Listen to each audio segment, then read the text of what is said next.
Umurangi Generation is a cyberpunk photography game released in May 2020 by Maori developer Naftali Faulkner. It takes place in a futuristic Tauranga e Taroa, in what Faulkner calls a shitty future. Umurangi Generation is a game that is deeply influenced by modern crisis, climate change, capitalist exploitation, and the rise of fascism. Faulkner has stated in interviews that Umurangi Generation was inspired by the wildfires that raged through Australia in the summer of 2020, and especially the response of the Australian government and corporations. There was a lot of talk about what happened but not what caused it: climate change.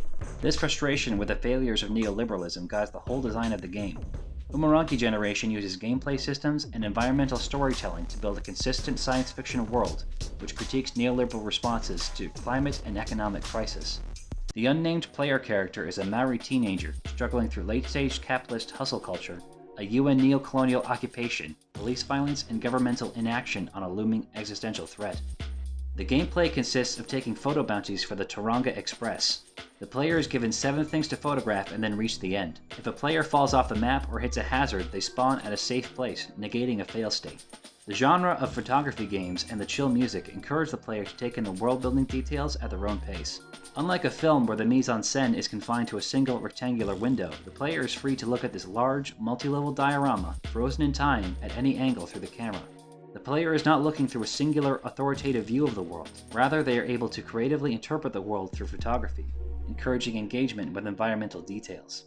There is a 10-minute time limit tied to the side objectives for extra rewards, requiring the player to speed run through a level, collecting all the photos and film canisters as fast as possible for things like new lenses or a jetpack. This sacrificing of creative freedom to meet the arbitrary constraints of a corporate checklist can result in a small, emergent narrative that the player can experience on their own. A critique of how capitalist culture takes away our creativity, time, and ability to see the world clearly. World building through gameplay can be seen in the way the game handles blue-bottle jellyfish. The player is penalized for including them in the shot. Not only is it a gameplay challenge to try and keep things out of the photo as well as have things in, if you're paying attention, it's a clue. Halfway through the game, there is a level that depicts an attack on Oto Metai, the military base from the second level.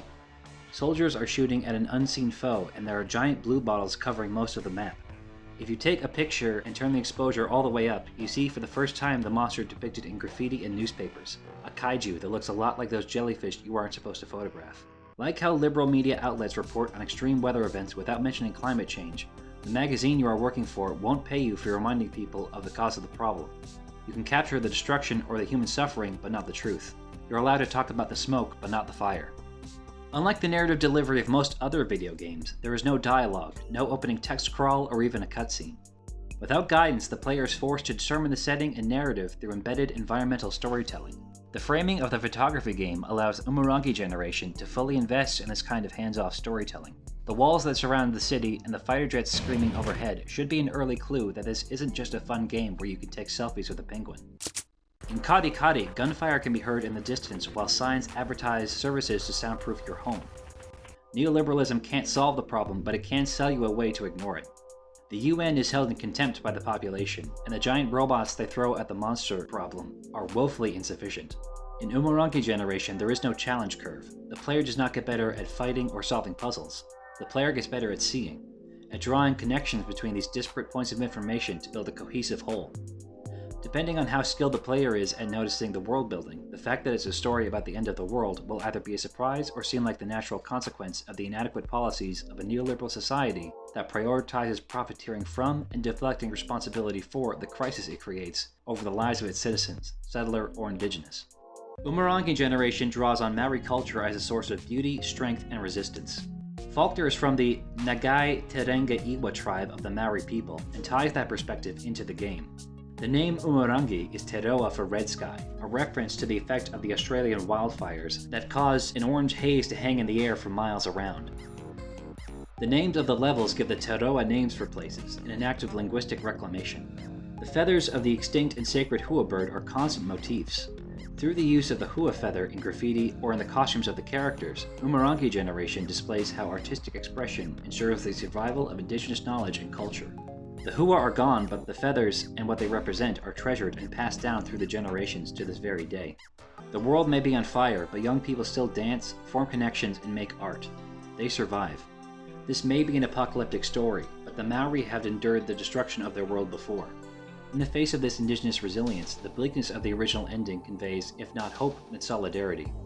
The player stands with the spirits of Maori elders, equal to the birds and crabs, to witness the end of the world together, quietly mourning the burdens of the Umurangi generation, contemptuous of those that chose not to save them. The final level of the macro DLC is a more explicit call to action, depicting a protest evoking the American BLM uprisings in response to the death of George Floyd. In this level, the player takes photos for likes on social media, rather than money, and is penalized for taking photos of people's faces at a protest. In effect, this is a tutorial for direct action. By placing the player right in the heart of the protest, Umurangi generation makes it clear that a better world is not possible unless people fight for it.